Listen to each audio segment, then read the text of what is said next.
Okay, can you talk a little bit for the sound check? Yeah, my name is Philip Ridley. I'm the director of The Reflecting Skin, L'Enfant Miroir, here at the Paris International Fantastic Festival to talk about my film. And thanks. Is there? Sorry, I meant to bring a water. Can I just have a a water be fine, just in case I suddenly start choking. Here you go. Thanks a lot. I hope you won't. I hope I won't too.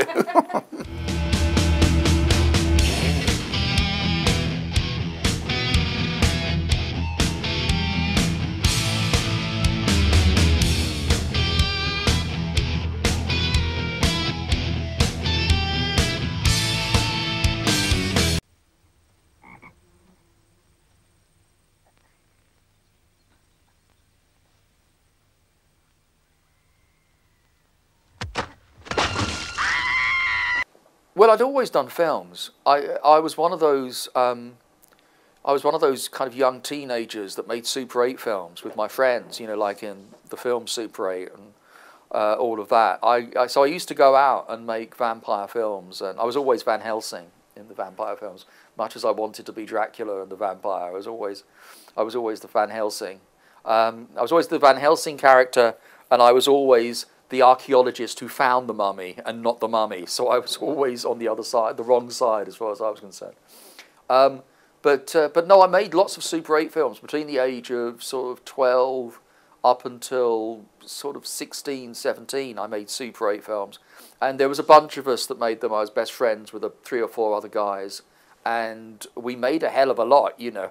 We churned out these Super 8 films. So I've always been interested in film. I've always wanted to do that. When I went to art school, making art house films was, not art house films, that's the wrong phrase, but making kind of films that were part of my artistic language at the time. I was studying painting, and so I made it must have been shot on video then. It must have been kind of VHS tape at that point that I was doing films. And I made about 3 or 4 a term of short films that lasted about 8 minutes. So film and photography has always been something that I've done. And it's interesting you ask that question, because I get asked questions like that a lot. But, when did you decide to start doing this? Well, I've always done everything. It's just that at different stages, one of them comes to the foreground, but more than the others. But right from the beginning, I've wrote stories, I've taken photographs, I've done films, I've written stage plays. You know, I've done, but they've all come forward at different stages in my life. But they've always, all of them have been there, like animals in cages, waiting for their moment to escape.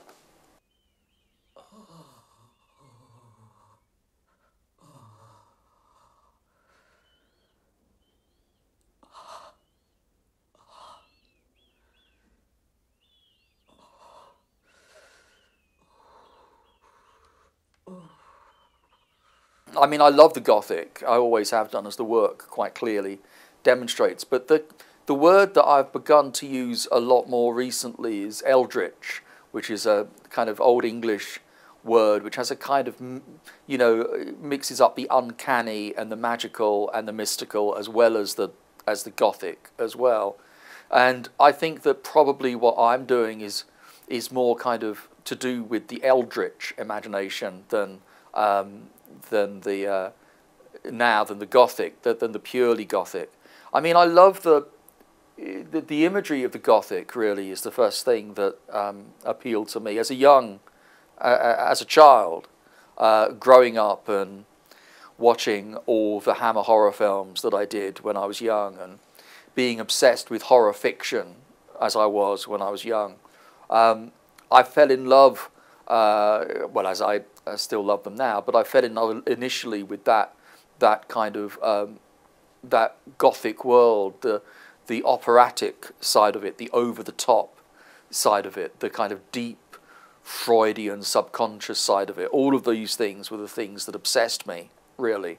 But I never realized I was doing that, which is a kind of strange thing to say, but it never occurred to me that my work was that I was just doing it, and then other people were telling me, "Oh my God, the work is so gothic," and I said, "Oh, really? Is it?" And then the first stage play that I did, somebody described it as East End Gothic because the play is set in the East End of London, where I was born, and you know, academics were saying, "Oh, it's this new thing of East End Gothic," and so other people pick up on it much more than I do, and I think that's because it's so much part of what I am that I don't kind of recognize it anymore. It's just part of my language, really. I've been living with that, you know, since I first saw, you know, my first Dracula movie when I was 7 years old.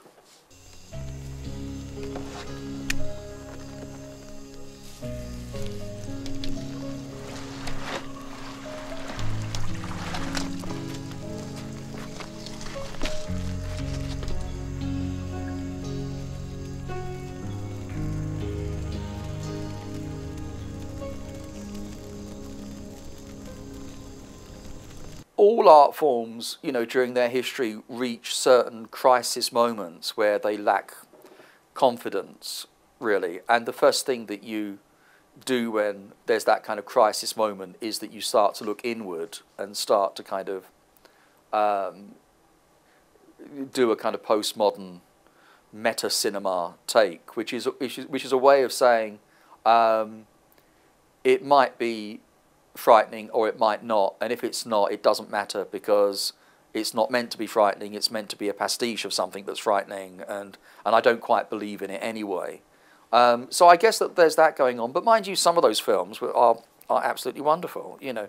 So it's not necessarily something that's a bad thing. I just think you have to trust in artists, you have to trust in somebody that's going to come along and do something that is from their heart and has a truth to it, and people might not get it at first, but they will get it ultimately. I mean, a new thing is always something that people don't immediately embrace. I mean, I'm always very wary in art, you know, when something universally gets rave reviews everywhere and everyone loves it, because it usually means it can't really be doing anything that new, really, because people usually only universally love something because it reminds them of something they've seen before. When something comes along that is breaking new ground and is an innovation and is challenging, there's always a proportion of people that hate it, that don't get it, that resist it. This goes right the way back, you know, in film it goes right the way back to film started. But the obvious examples, I guess, would be films like Hitchcock's Psycho, you know, which most critics at the time, excuse me, dismissed as being, you know, and I quote, I think, one critic who said, "It's a blot on a distinguished career." And we look back now and it's quite clearly one of the best films he made, you know, because it was just breaking so many cinematic taboos. So I just think you've just got to it's about bravery, really, and every art form goes through periods where it's not particularly brave. And you just have to wait for the bravery to come back, or for one person to bring it back.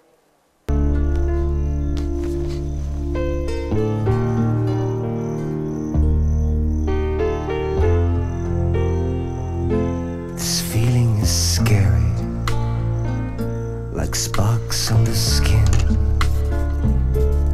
How it excites me, as thrilling as sin. The films that I'm making are not commercial films, so they're not an easy sell when you go in to get funding. I was very lucky on the Reflecting Skin. I was very lucky in that I got director's cut. I could cast it the way I wanted to cast it. I finished the film exactly the way I wanted to finish the film. And so, you know, that was a very happy experience, that for all its faults, you know, the film is the film that I wanted to make. So I was happy with that. And on Darkly Noon, I got that as well. Otherwise, the film wouldn't have, believe me, the film would not have the silver shoe in Darkly Noon unless I had got director's cut, because that was the first thing everyone wanted to cut out of the film.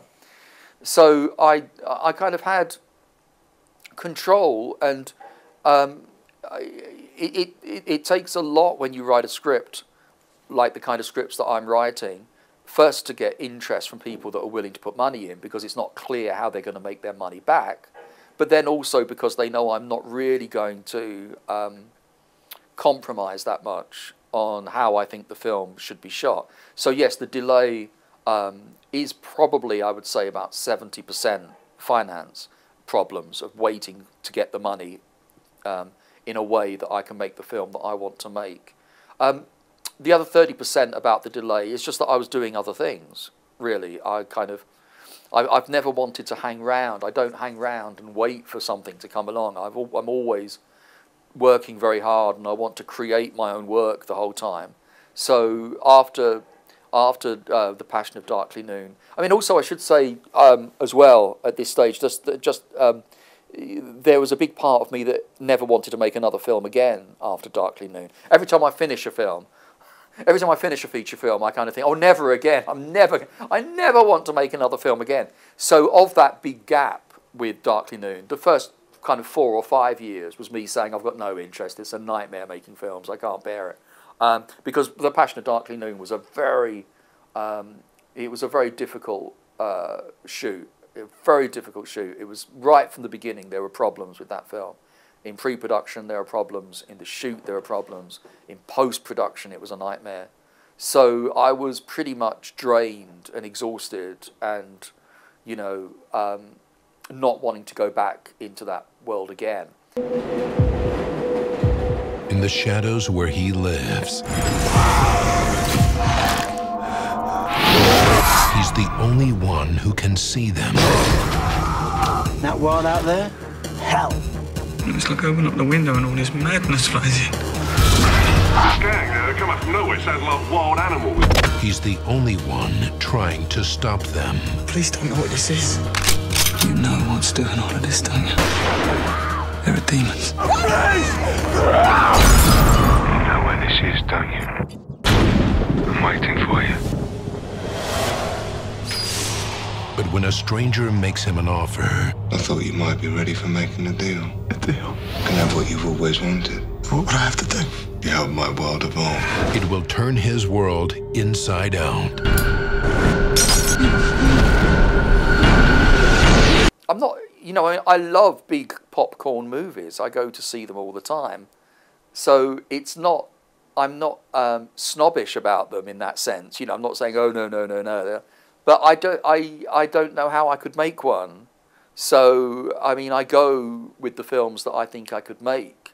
And, I mean, I had quite a few offers that came in to do films, studio pictures, after The Reflecting Skin.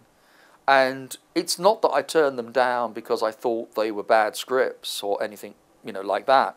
Because, there are great filmmakers and there are great film writers out, obviously, in Hollywood. But I just didn't think I would be able to sustain the energy needed for 2 years to make that script. I didn't think I had it within me to be able to turn up on a studio set every day and inspire 200 or 300 people to make this film.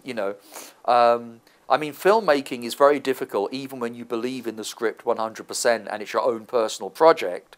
It can be hell when you've got a script that you're doing just because you want to make, you're doing it as a job.